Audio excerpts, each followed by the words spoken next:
Om Namo Bhagavate Vasudevaya. Om Namo Bhagavate Vasudevaya. Hare Krishna. Today we will be discussing Bhagavad Gita as it is, chapter 6, text 24.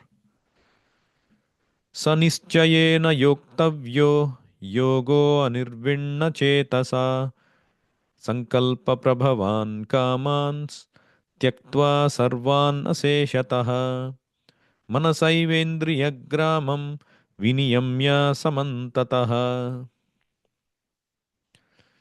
So Krishna here talks about nischayena. One should practice this spiritual path with firm determination. That yoga system, saha nischayena yoktavyo, it must be practiced with determination. Yogaha anirvinna chetasa,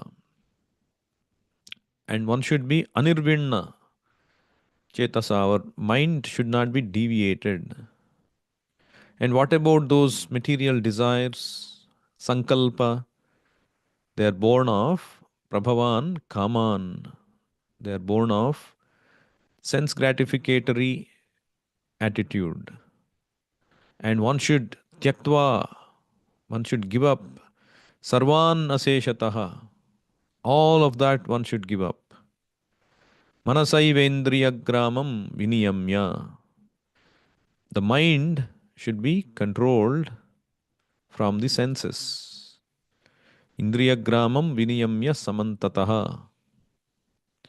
So Prabhupada translates this as, one should engage oneself in the practice of yoga with undeviating determination and faith. One should abandon, without exception, all material desires born of false ego and thus control all the senses on all sides by the mind. So you see, a dhyana yogi or ashtanga yogi, their process is very, very strict. One should engage in extreme self-control, sense control. One should not let the senses deviate to anything. So here is where, compared to Krishna consciousness, if you see Krishna consciousness process, our process is more of sense engagement than sense control. Because we engage the senses positively in doing something, the senses become easily controlled. And there is no feeling of, oh, now I have done so much, let me get loose. Like you worked so hard, oh, now I need to go enjoy, like that. So the yogic process can give rise to that kind of a letting loose of the senses after you struggled so hard. Because you are not deriving the bliss from the senses. Whereas in Krishna consciousness, by engaging in service of Krishna, all the senses, you're deriving the bliss as well as you're controlling the senses from matter. But even in Krishna consciousness, we need determination. So Prabhupada writes in the purport, the yoga practitioner should be determined and should patiently prosecute the practice without deviation. One should be sure of success at the end. So this is an important thing. When one is practicing Krishna consciousness, or for that matter any yoga path, that conviction should be there that I'll be succeeded, I'll have success in the end. And pursue this course with great perseverance, not becoming discouraged if there is any delay in the attainment of success. Prabhupada gives the example of this married woman. She is very anxious to have a child. But she should not forget that she just got married and it's important to cultivate a good relation. And in due course of cultivating that good relation, establishing that rapport, serving the husband with great care and attention, naturally the child will happen. So one should not become agitated or too anxious. So that is an example Prabhupada gave. So one should have conviction and one should have perseverance. Success is sure for the rigid practitioner. Prabhupada quotes this shloka from Upadesha Amrita given by Rupa Goswami. Utsahan nischayat dhairyat tat tat karma pravartanat sangatyagat sato vrutte shadbhir bhakti prasidhyati. There are 6 factors that Rupa Goswami identifies for our enhancement in Krishna consciousness. That word that Krishna used in this shloka, sa nischayena yoktavyo. Nischaya. Rupa Goswami identified that as one of the principles. Nischaya means that determination. So one should have that utsaha. The first thing is utsaha. Utsaha means enthusiasm. Materially, our enthusiasm is driven by some material result.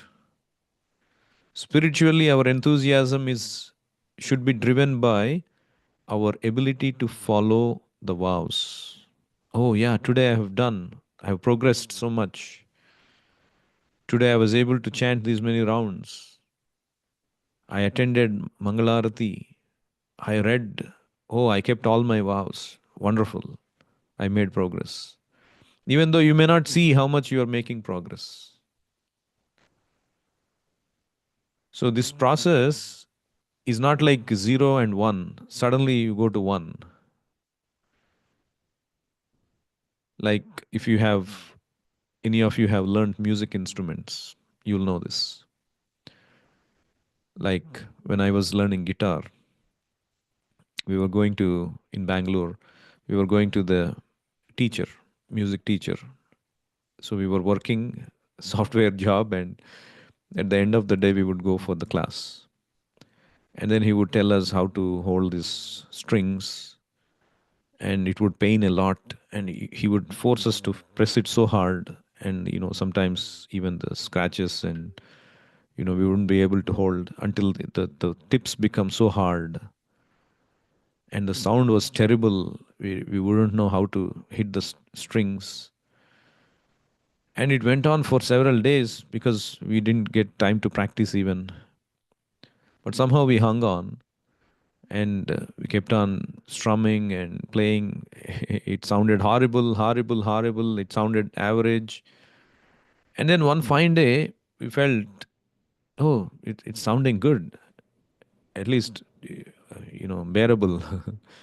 And then after some time, we were effortlessly playing these cards, and the songs were being taught. So, it didn't happen overnight. Every day we were making progress, 1% or maybe 0.1%, but it is making progress. So we should have that same attitude. You see the end, oh, I'll be playing the guitar like this. Have that picture in your mind. Oh, I'll be chanting in ecstasy. I'll be dancing in ecstasy. I'll be serving the Lord in ecstasy. So that is the end goal. You should have that vision. Even though today I may not be nowhere near that. But by doing it every day, whatever vows given by the spiritual master, that should drive our enthusiasm, utsahan. And one should be convinced, as long as I stick to this is the regimen given by the spiritual master, by the acharyas, by the scriptures, I cannot go wrong. Utsahan, nischayat, dhairyat, patience. And tat tat karma pravartanat. One should execute the services given by the spiritual master. So we find satisfaction. So usually people They find satisfaction and happiness only when they achieve a end goal. But our process is finding happiness in everything we do in Krishna consciousness. If I have spent time for Krishna consciousness today, that is my success, that is my happiness. And this is what happens in the spiritual world, where there is happiness at every step, every moment. The happiness is when, if you are Krishna consciousness, if you are in Krishna consciousness, if you are conscious of Krishna, that is your success. It doesn't have to be a particular end goal. It doesn't have to be, oh, only I achieve this, I'll be happy. No. You are instantly happy, just like the fish is instantly happy the moment you drop it in the water.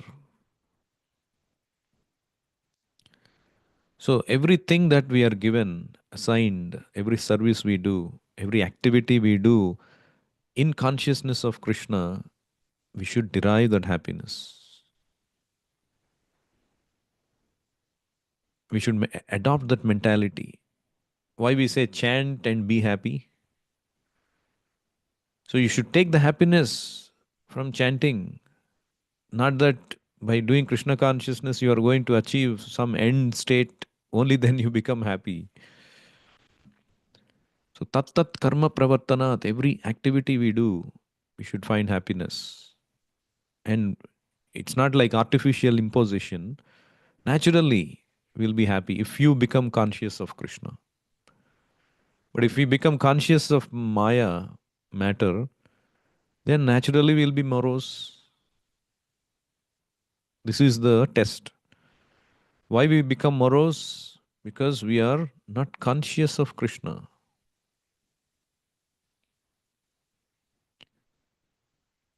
Maya attacks us in different directions. And Sangatyagat Sato Vrittehe. We have to do our bit to give up the association of worldly minded people. Sangatyaga.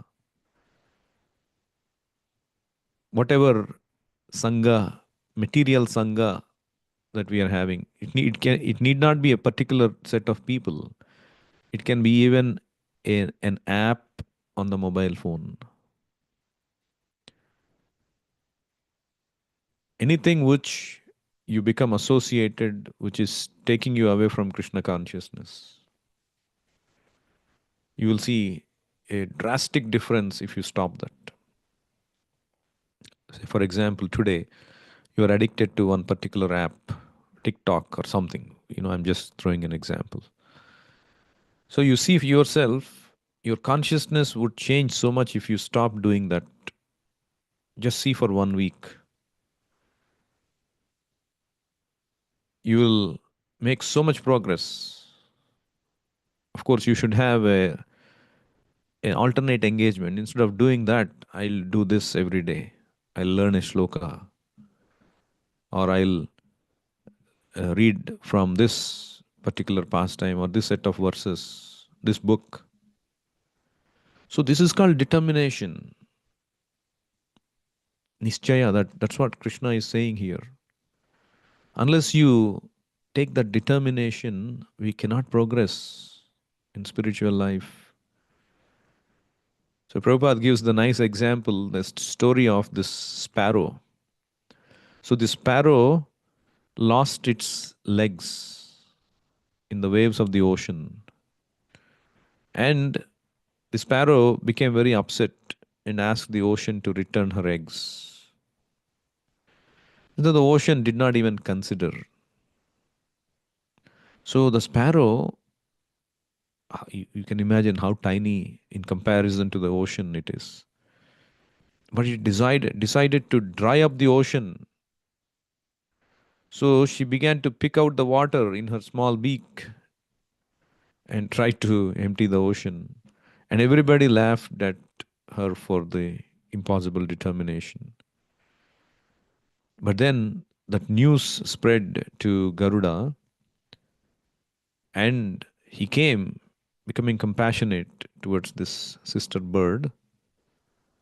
And he came to that sparrow, and he was very pleased with the determination. And he promised to help. And Garuda at once asked the ocean to return her eggs. Otherwise, he himself would take up the work of the sparrow. And the ocean knew the power of Garuda. The ocean was frightened and returned the eggs. So Prabhupada gave this example for determination. How the sparrow is so small, but it can surmount the greatest task with determination. It's surmounted. So one devotee wrote a letter to Prabhupada saying, there are so many stumbling blocks which is not helping his path to Krishna consciousness. He's slackening and all that. So Prabhupada wrote a letter back to him. He said, you mentioned that your pathway has become filled with stumbling blocks, but there are no stumbling blocks. I can kick out all those stumbling blocks immediately, provided you accept my guidance. With one stroke of my kick, I can kick out all stumbling blocks. See, Krishna and Srila Prabhupada can kick out all stumbling blocks. There are no stumbling blocks. But provided, what Prabhupada is saying, provided you accept my guidance. Accepting guidance means follow the instructions. So that's what Krishna Prabhupada mentions in the purport. The Lord will surely help if one follows the principles with great determination, because God helps those who help themselves. It's very important. God helps those who help themselves. Like, for example, what does it mean by God helps those who help themselves? Say, if you asked me to help you to move a piece of furniture, Prabhuji, can you please help me move this furniture? And then I come, and then I'm moving the big sofa or whatever, big table, and then you are just watching me, and I'm moving the furniture for you. I'm doing the work for you. You are not doing anything. So this is not helping yourself. When you ask the Lord to help you, but then you are inactive and you are lazy. If the Lord inspires me, I'll do. If the Lord, let the Lord do everything. No, that is not helping yourself. Helping yourself means you put yourself under Krishna's direction. You do everything that you can to follow Krishna's direction. That is helping yourself. Like Prabhupada gave this example when the devotee asked a question. What does it mean by God helps those who help themselves? He said, he gave this beautiful example of a finger connected to my hand. So if the finger acts like it is part of the body, it has value. It is helping itself because it is remaining healthy, it is meaningful, it is happy. But if the finger is cut off from the body, then what is the value? The finger refuses to act according to the direction of the body. And the finger is not happy, or if the part of the machine is thrown out, it is nobody. The moment you are disconnected from the machine, you are nobody. When you dovetail yourself into that machine, that groove, that, that portion where it fits, then everything, you are part of that big machine. You are known, you are renowned, you work nicely, you are valuable. That is really helping ourselves. So we help ourselves by following the instructions of Krishna. As soon as we think I am independent without caring for Krishna, that is not helping ourselves.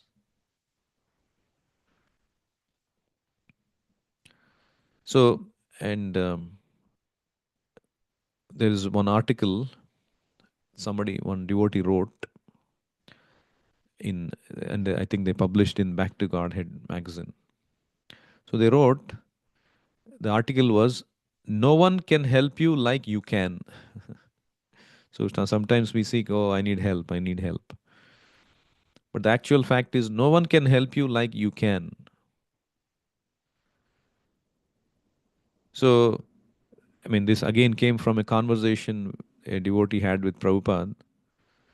He basically said, Prabhupada, I'm not able to follow the four rules. The when somebody takes initiation, they have to accept to follow the four rules and regulations, like no meat eating, no intoxication, no illicit sex, and no gambling. And then Prabhupada looked at him sternly and said, if you do not follow the regulative principles, then no one can help you. So Prabhupada put great stock in the power of following our own vows. Of course, we can pray to Krishna to give us strength to keep our vows, but the point is to keep them no matter what, and not to expect that by some magical stroke of mercy we'll be able to do it. The mercy and the magic is in the instructions of the spiritual master, and we get his mercy by following these instructions.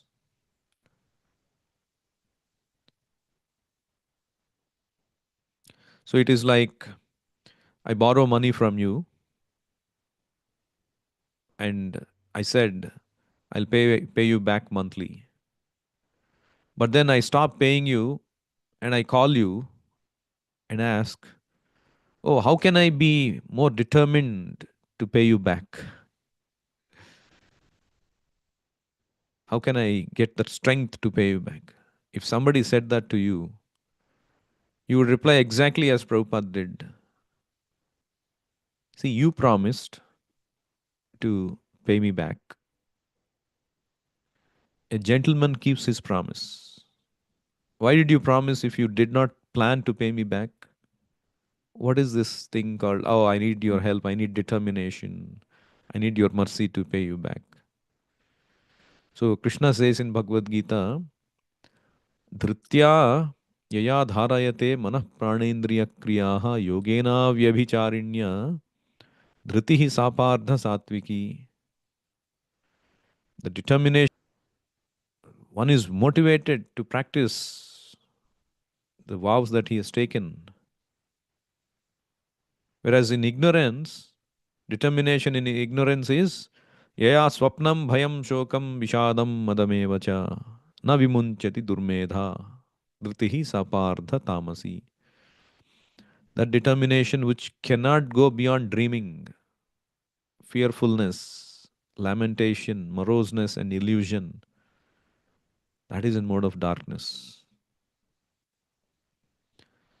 See, I was seeing a small video on YouTube about this motivator.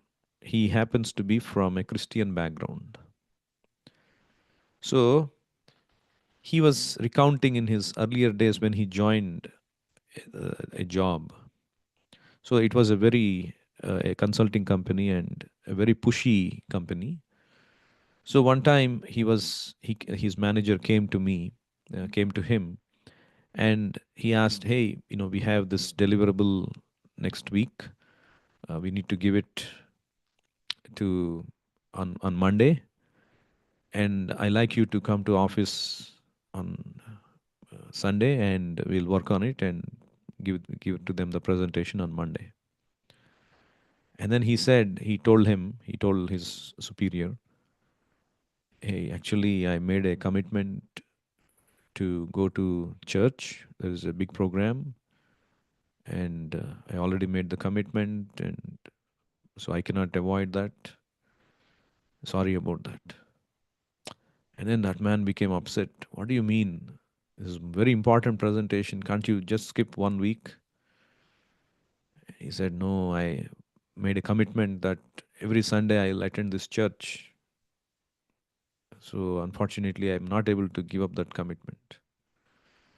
And then that man became frustrated, went back and discussed with his team and said, came back to him, okay, you know what we discussed with my team. So I've made alternate plans. You can go to church on Sunday, but please come on Saturday. We'll do it. And then this man said, you know what? And then this man, what again?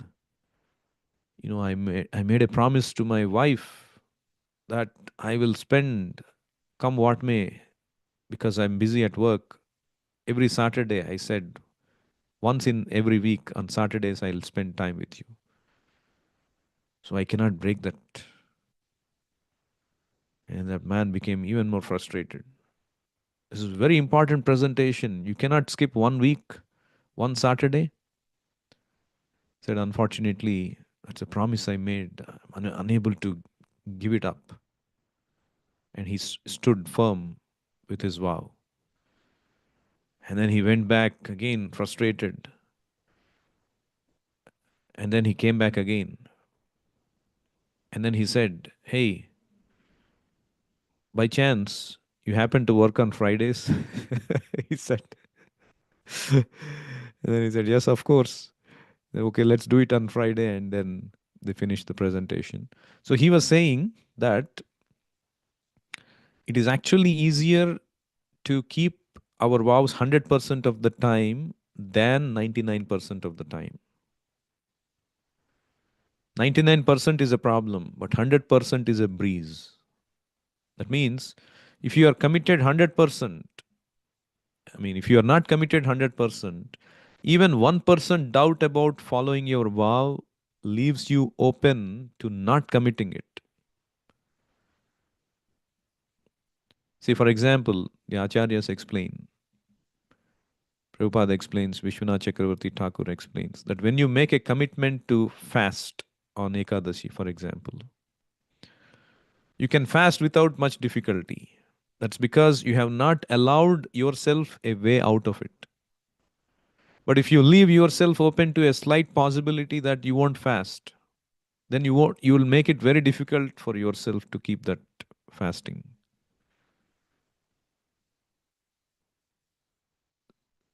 So this is very important. And so like this, one should practice that Krishna consciousness or any yoga practice with full commitment to our vows. It doesn't matter even if you take small vows based on our strength and our position level in Krishna consciousness. But we need to 100% commit to those vows. And when you do that, you get strength and you take a higher vow. And when you commit to that, when you do that, you get more strength. So, like that, you will eventually succeed. We'll stop here. Anyone has any questions or comments?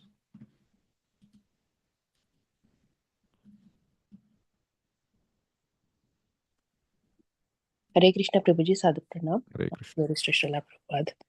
Thank you, Prabhuji. Today, regarding how to keep up our vows, that is, you gave so many examples. Thank you for that. Prabhuji, my question is, you explained something regarding God helps those who helps themselves. In that, literally means helping ourselves is by following the instructions of Krishna or Guru. Uh, but in these days, we don't get that one-on-one association or in. So how do we know for sure we are following the instructions? Yeah, so Prabhupada says that he has created this institution. And one time when a disciple asked Prabhupada, what is the personal instruction that you have for me? And Prabhupada said, all the instructions I write in my books are meant for all my disciples. So you need not look for a. So sometimes Prabhupada gives personal instructions for those disciples who happen to serve him very personally. But sometimes many have not even met him physically. And what about that? Oh, we are not in touch with the spiritual master. No. Prabhupada clarified all the instructions I give in my books are meant to be followed by all my disciples. And you will know how you're progressing in Krishna consciousness. If you're following rigidly, you will see that in your progress in Krishna consciousness in terms of your enthusiasm to serve, enthusiasm to chant, whether you are becoming detached from material things that you were earlier attached to. So it's a self certificate. And of course, we have association of devotees that we should seek counseling from and always seek the advice and counseling and find out how we can improve, what is stopping me, how I can effectively maneuver around some obstacles I'm facing. So it's a system Prabhupada has created, and by being in the system, by following the rules and regulations in the system, coming in the authority system that Prabhupada created, we are following the instructions of the spiritual master. Yeah, I got that, but my I still have a question like the same medicine doesn't work for all, or so the instructions might like it has to be in instruction. Each individual has his journey is different, so instruction should be different to each individual. So how can same instruction works for all? See that then you are like saying the Hare Krishna mantra is the Yuga Dharma for this age. Hare Nama eva kevalam kalau nasti eva nasti eva gatri anyatha. So that means for some people it works and some it doesn't. Oh, I don't like chanting. Let me try breathing. Oh, no, no, Let me no, no. try. I'm not asking regarding that. I'm asking regarding the instructions part. No, the same thing. See, this is an instruction of the scripture, right? The instruction of the scripture is you have to chant the holy name. So somebody may say, oh, it doesn't work for me. What do I do? No, it will work for you if you apply yourself to that, have faith in that, it will work for you. How it will work? No, that is the instruction of the scripture. So when you have faith in the instruction of the spiritual master and you take to that nicely, the spiritual master will reveal in your heart how you can adjust it according to your capacity, what additional thing you need to follow, what you don't have to follow. Everything will be revealed to you True. based Yeah. on your sincerity. Thank So you. even if you accept a physically present spiritual master, so can he be with you all the time? No. What if tomorrow he passes away and goes? Will you accept another spiritual master, stay with him in the ashram? No, you cannot. That is how the Kali Yuga is. So spiritual master is not about being physically present and giving you everyday instruction. That was the process done in Gurukulas in previous times. But in Kali Yuga, by disciplic succession's mercy, Srila Prabhupada has adopted this process by which, when you stick to it, he acts transcendentally through your heart and guides you how to, personally guides you, how you can make progress. But it depends on your sincerity. Like Prabhupada once said in a conversation, Prabhupada, can you guide us personally even if you are physically not present? Prabhupada said, yes, but that depends on your sincerity. How sincerely you're following, I reciprocate. That clarifies. Thank you so much, Prabhuji. Hare Krishna. Thank you. Bhagavad Gita as it is ki jai, Srila Prabhupada ki jai, Nitai Gaur Premanande.